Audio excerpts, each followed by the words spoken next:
Sen-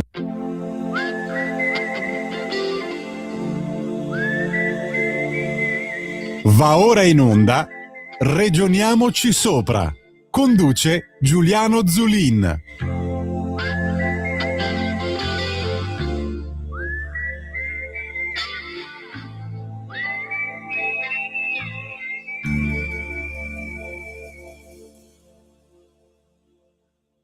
Buongiorno amici, ragioniamoci sopra, Giuliano Zulin con voi, sempre qui su Radio Libertà, per parlare dei nostri temi cari, ovvero il potere delle regioni, l'autonomia, il federalismo, le battaglie per cui tanta gente da decenni si batte e continua a battersi e si batterà sempre. Diciamo che l'autonomia differenziata è un po', scemata dai radar, è uscita un po' dai radar in questi giorni, settimane, perché ci sono altre priorità, perché il dibattito pubblico si concentra su altri argomenti, ma la battaglia continua, va avanti sempre. E al di là, se noi distogliamo un po' lo sguardo da dove è puntato il faro, per esempio il tema sicurezza, vediamo che comunque il dibattito va avanti e purtroppo diciamo noi, il dibattito va avanti in maniera negativa, nel senso che è uscito per esempio, mi riferisco per esempio anche alle regioni di centrodestra, la regione Calabria ha emanato un documento di programmazione nel quale si dice che l'autonomia differenziata, con l'autonomia differenziata c'è un rischio evidente perché non ci sono garanzie. Infatti, leggo il virgolettato, nei documenti di programmazione appunto per il triennio 2026-2028, la giunta regionale della Calabria, presieduta da Roberto Occhiuto, uno dei leader di Forza Italia, dice che l'avanzamento del processo di autonomia differenziata solleva preoccupazioni rilevanti, soprattutto per le regioni con minore capacità fiscale, in particolare quelle meridionali. Le perplessità sono già state più volte evidenziate appunto da Occhiuto e sono appunto confluite in questo DEFR, che è un documento appunto di finanza regionale approvato in Consiglio regionale.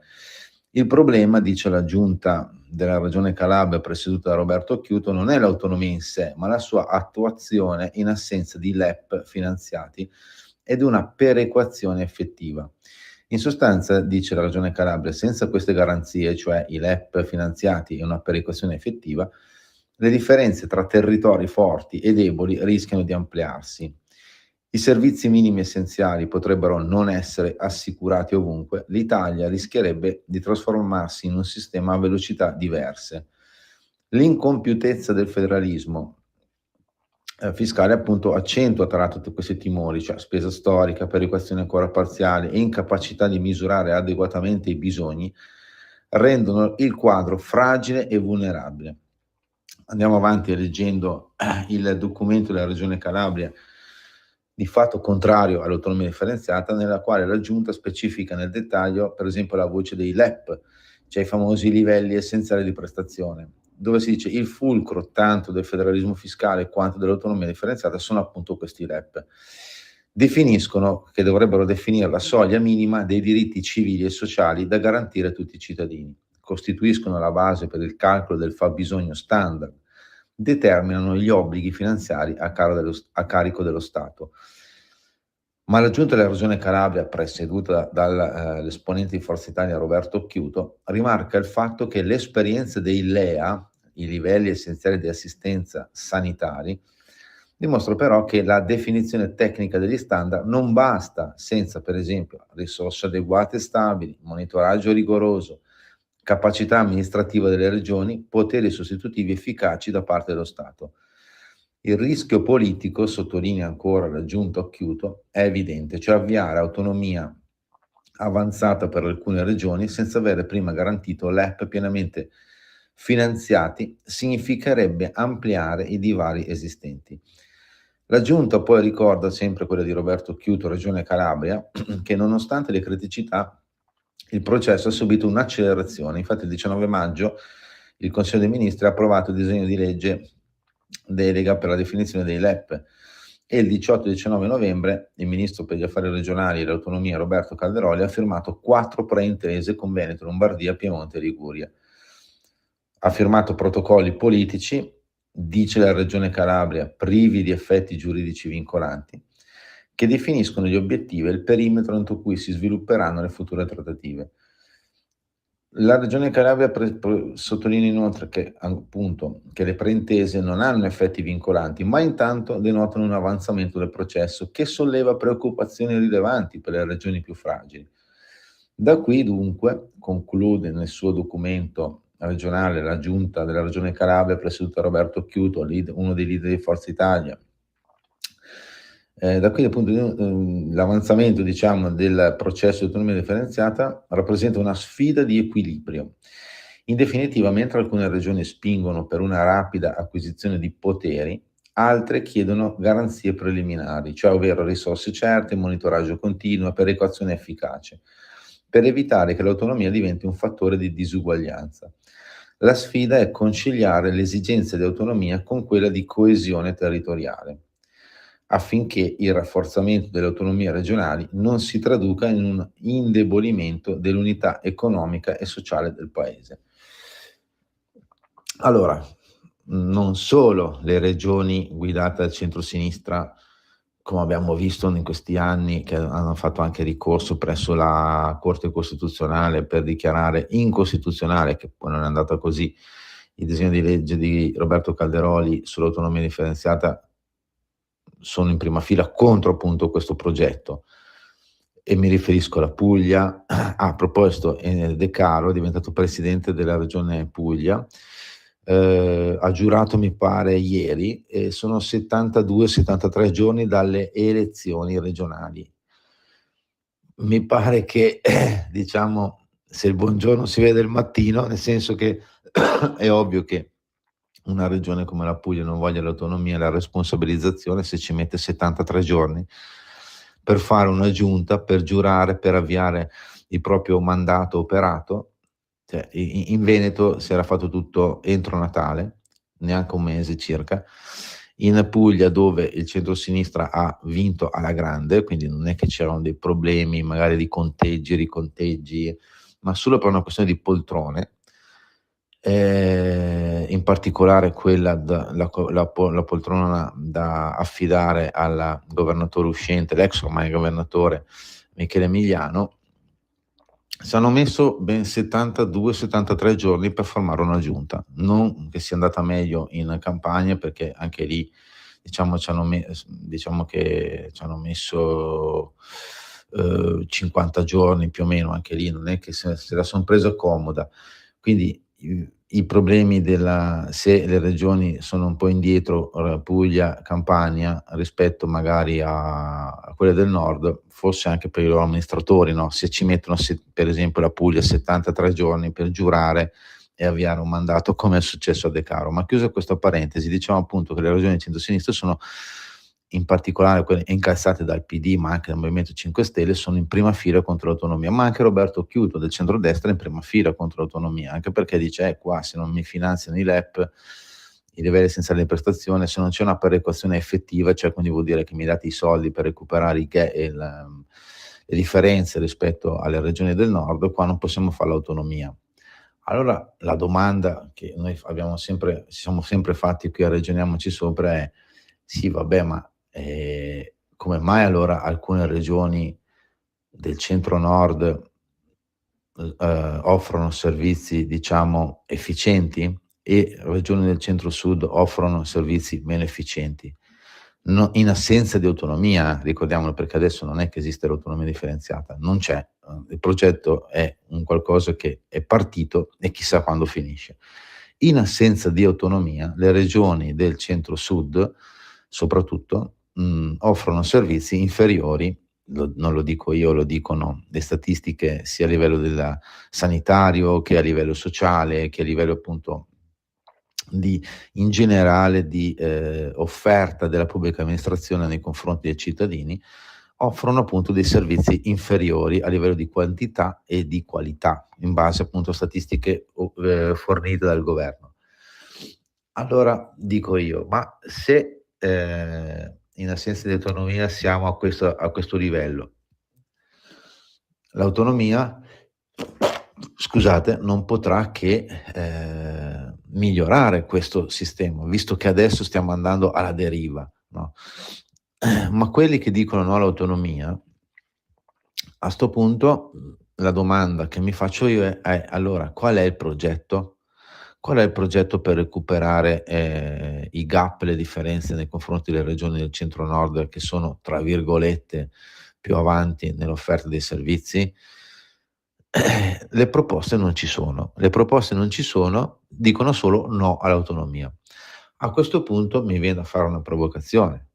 Scusate se lo dico. Allora non facciamo l'autonomia, no, non facciamo l'autonomia e lasciamo le cose come stanno. E vedrete, ma la statistica, la storia lo dimostra, che tutto peggiorerà nei confronti delle regioni del centro-sud.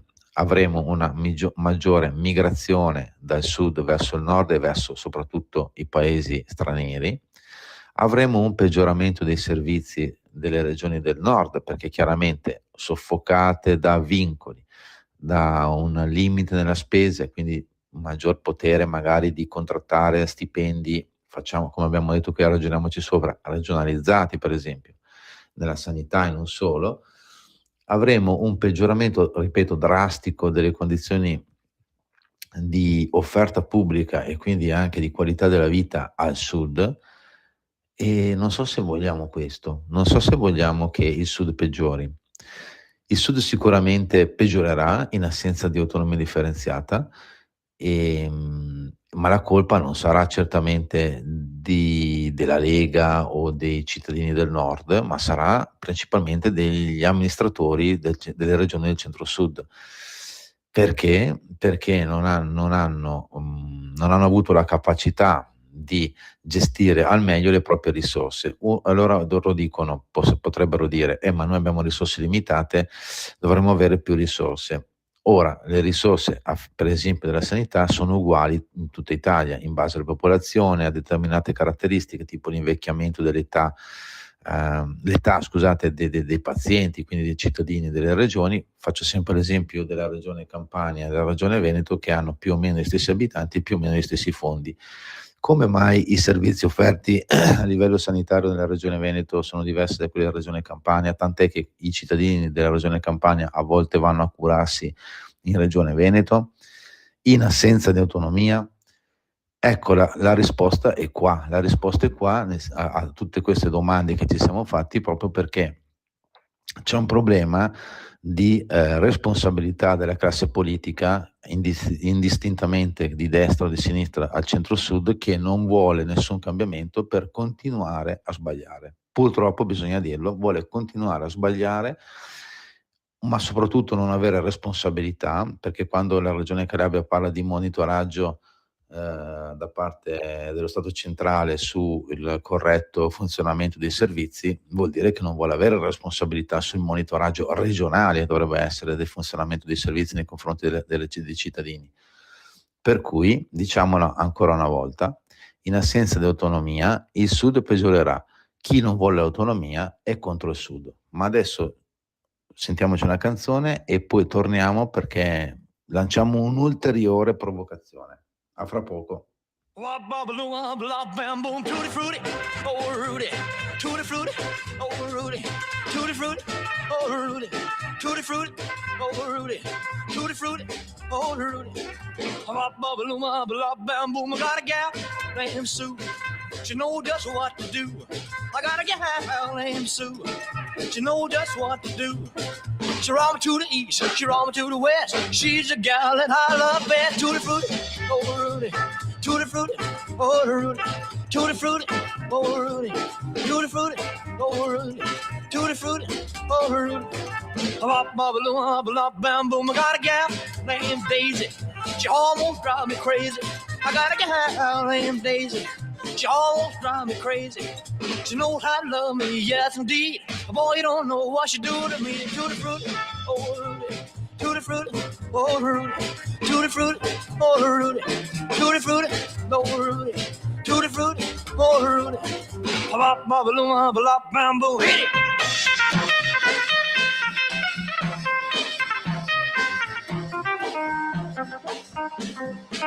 Well, tutti frutti, oh Rudy, tutti frutti, oh Rudy, tutti frutti, oh Rudy, tutti frutti, oh Rudy, tutti frutti, oh Rudy. Bobby Lou, blah, bam, boom. I got a gal named Daisy. She almost drives me crazy. I got a gal named Daisy. She almost drives me crazy. She knows how to love me, yes indeed. Boy, you don't know what she do to me. Tutti frutti, oh Rudy, tutti frutti, oh Rudy, tutti frutti, oh Rudy, tutti frutti, oh Rudy, tutti frutti, oh Rudy. Oh, Bobby Lou, blah, bam, boom. Rieccoci amici qui a Ragioniamoci Sopra, Giuliano Zulin, Radio Libertà. Abbiamo appena detto che appunto chi è contro l'autonomia è contro il Sud, praticamente, ed è una verità assoluta, proprio determinata dal fatto che in assenza di autonomia il Sud sta peggiorando e solo l'autonomia può riportare un cambiamento in favore del Sud, con responsabilizzazione da parte dei politici. Ma c'è un altro discorso che irrompe, diciamo, sul dibattito. Ieri Mario Draghi, in un discorso, ha preso una laurea honoris causa, mi pare, all'Università di Lovanio, ha in sostanza continuato a sferzare, come si leggeva sui giornali stamattina, l'Europa, perché dice l'ordine mondiale è defunto, quello che conoscevamo, per cui l'Europa rischia di essere stritolata più o meno tra i giganti Stati Uniti e Cina, deindustrializzata, quindi come dire un lento declino, lento o veloce, chi lo sa, e servirebbe per cui superare l'attuale architettura istituzionale europea, arrivando a superando l'idea di confederazione, dove quindi per dire l'idea di unanimità nelle decisioni, e arrivare a un cosiddetto federalismo pragmatico, cioè gli stati più, tra virgolette, forti, potenti, decidono anche per gli altri, più o meno. Allora, ovviamente, scarica di applausi in favore di Mario Draghi, no? Perché da parte di un certo mondo, di i cosiddetti ben pensanti, i fighi, gli economisti, gli intellettuali, la gente che ne sa, no, più degli altri, benissimo. E diciamo anche noi, non è che il discorso di Mario Draghi sia campato in aria, ha un valore, ha un senso, poi uno può rispettarlo oppure no, ci mancherebbe. L'autorevolezza di Mario Draghi non la mettiamo certo in discussione noi, però io faccio questa provocazione, mini provocazione. Immaginate se questo discorso fosse stato pronunciato non rivolto all'Europa ma rivolto all'Italia, cioè, ovvero rischiamo il declino, la deindustrializzazione, e serve un federalismo pragmatico tra le regioni. Se l'avesse detto qualcuno sarebbe venuto giù l'Italia, no? Delle polemiche, dire volete sfasciare l'Italia, ma come, ma qua, ma cosa, ma volete lasciare indietro la gente, le regioni più in difficoltà sarebbero abbandonate loro stesse, non c'è solidarismo, la secessione dei ricchi, tutte le frasi che abbiamo sentito fino adesso. Però quello che dice Mario Draghi di fatto è questo, dice Mario Draghi: se ci sono dei paesi che, tra virgolette, rompono le scatole, per mille motivi, legittimi, non legittimi, ci mancherebbe, bisogna abbandonarli e bisogna andare avanti per la propria strada.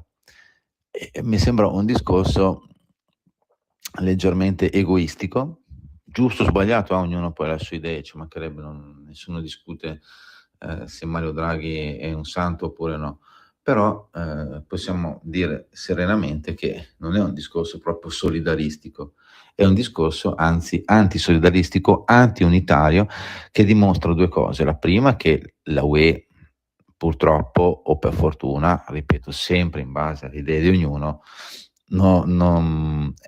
è fallita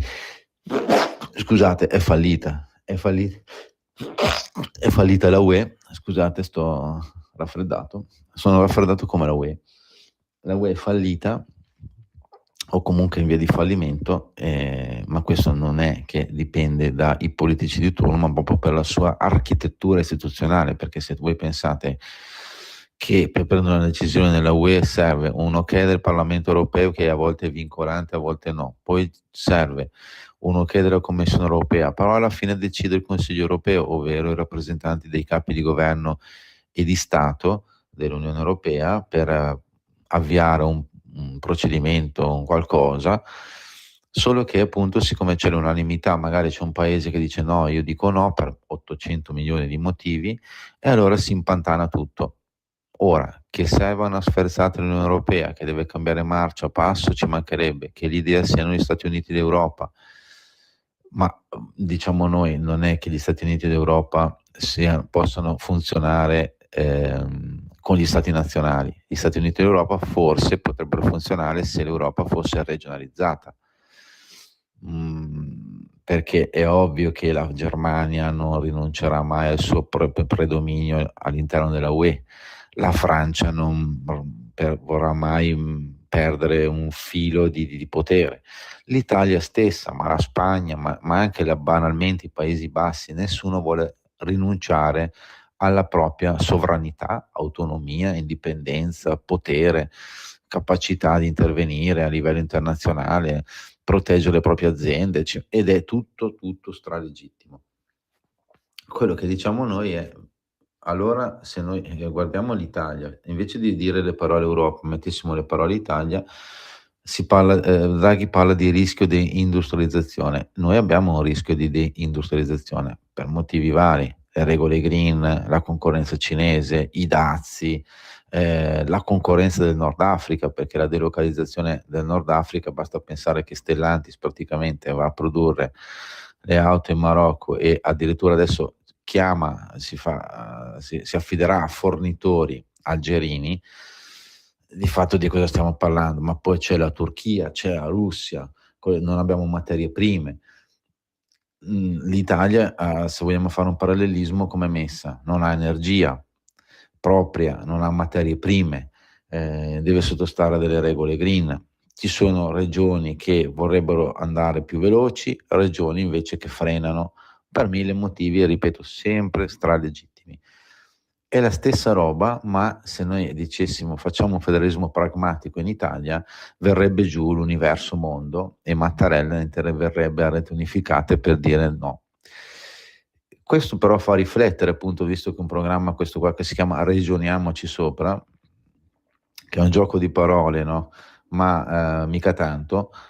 Il discorso è molto semplice: noi dobbiamo capire come fermare il declino, direbbero quelli del famoso partito, quello di Oscar Giannino, che nel 2013 tentò di candidarsi, anzi si candidò alle elezioni, non riuscendo a ottenere l'ingresso in Parlamento. Però l'idea era questa: bisogna fermare il declino. Fermare il declino servono delle idee che non sono quelle che diciamo del dibattito attuale odierno, anche perché mi sembra che non apportino proprio a niente. Serve, chiamiamola così, una rivoluzione. L'unica rivoluzione è quella di tornare ai territori che possono come dire, essere rappresentativi, potenti e centro di un cambiamento sia per l'Italia che per l'Europa stessa. Se non si torna ai territori, è ovvio che gli stati nazionali sono a metà del guado, un po' stanno nella UE, un po' si trincerano dietro l'ombrello della UE per coprire magari i propri errori. Poi è la UE stessa che fa una marea di errori. Ieri, oggi, diciamo un dato solo: nel 2025 l'Unione Europea ha emanato più o meno 1500 nuovi atti normativi. Si parla molto di semplificare, di sburocratizzare, di snellire, però 1500 atti normativi che si inseriscono su un'altra montagna di atti normativi che ha prodotto l'Unione Europea da quando è nata, no? Che bloccano, ingessano, frenano, tutto il contrario, per esempio, degli Stati Uniti da un verso, della Cina dall'altro, ma anche della stessa India. Noi adesso stiamo facendo accordi di libero scambio con il Sud America, con l'India. Per fare cosa? Per importare, per esportare, ma chi pensa poi al territorio, alla produzione, allo stipendio di chi lavora in una determinata cittadina, in una regione, in una provincia? Come fa questo qua a avere uno stipendio competitivo per comprare, per far progredire i consumi interni? Perché se non abbiamo consumi interni, non abbiamo quindi PIL, ma consumi non tanto per consumare, ma perché deve essere legato a un sistema sano, produttivo, di cosiddetta economia circolare, cioè io produco nel mio territorio e la gente che prende lo stipendio grazie allo stabilimento produttivo poi mi consuma, e fa girare l'economia. Questo è un circuito sano che vediamo essere portato avanti negli Stati Uniti con metodi discutibili, ci mancherebbe, ognuno, ripeto sempre, ha le proprie idee. In Cina medesimo, in Cina, che è una dittatura comunista, un partito unico, l'idea di Xi Jinping è quella di puntare a aumentare i consumi interni. Non è facile, ci farà fatica, chi lo sa, però il tema è, non può essere la ricetta dell'Unione Europea, ovvero creare una grande Germania che importa materia grezza, poi esporta prodotto finito. Dobbiamo anche produrre qualcosa qua, inventare qualcosa qua, non inventiamo più niente. E uno dei motivi è anche perché non c'è più concorrenza fra gli stati all'interno dell'Unione Europea, non c'è più quella concorrenza, ripeto, sana, come può essere per esempio in Svizzera fra cantoni, che là se la fanno la concorrenza a livello fiscale. Non c'è più questa concorrenza. E non c'è più questa concorrenza perché si è voluto creare l'Homo Europeus, che, se vogliamo dirlo anche a livello italiano, è la stessa roba. C'è l'Homo italiano, l'italiano medio, si è voluto cancellare le differenze, si prova a cancellare le differenze fra i vari territori, e quindi anche la concorrenza fra i territori, anche per dire io sono meglio di te, sana, bella, pulita, non c'è più. E quando non c'è più questa roba qua, dove si va? Da nessuna parte, si sta fermi, e quindi gli altri però che vanno avanti vuol dire che noi rimaniamo indietro. Chiudo questa nostra chiacchierata con una ulteriorissima provocazione. Non si vuole autonomia, si blocca, si frena, si fa di tutto per fermarla, ricorsi presso la Corte Costituzionale, qualsiasi roba, ma allora quando ci sono dei comuni, e faccio l'esempio del Veneto orientale che vogliono andare in Friuli, a quel punto mi viene in mente una provocazione complessiva. E se il Veneto indisse un referendum per fondersi col Friuli e magari anche col Trentino Alto Adige e creare la regione delle Tre Venezie, a quel punto il Veneto diventerebbe una regione autonoma a statuto speciale, con più poteri ovviamente legislativi, ma soprattutto con risorse certe che rimarrebbero in casa. A quel punto cosa farebbe la Lombardia? Direbbe, beh, faccio un referendum, mi attacco a questa regione e creiamo una regione, chiamiamola Nord Padana, non lo so, chiamiamola come vogliamo.